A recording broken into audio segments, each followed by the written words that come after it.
Mano, eu tô querendo um Death Note, porque pelo amor de Deus, eu tenho todos os mangás existentes na Terra. Eu tenho dois Jojo. Você sabe o que é um Jojo?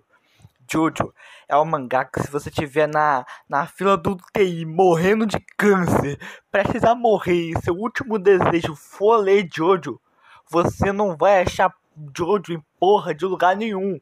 Tu vai morrer sem ler Jojo, tá ligado?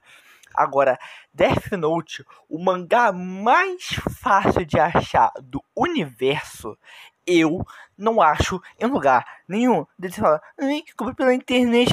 Mano, eu já tentei, tá? Eu já tentei. Só que toda vez que eu cadastro a porra do cartão, não vai. Aí, beleza. O Tetsuya, sabe? Aquele amigo Tetsuya, fez teve a seguinte genialidade de me dar de presente. Porra, agradeci demais. Falei que ia dar algo em troca, né? Um presentinho pra ele, pra ficar tudo nice, tá ligado? Tudo nice. Beleza. Daí ele vai lá, faz, né, a audácia de ir lá e comprar. Legal. Pra me dar de presente. Maneiro.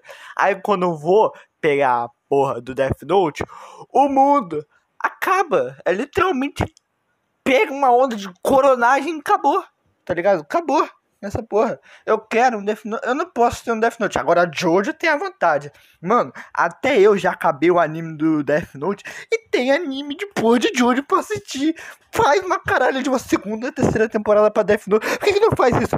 Ah, tomar no cu. Desabafo nessa porra aqui mesmo.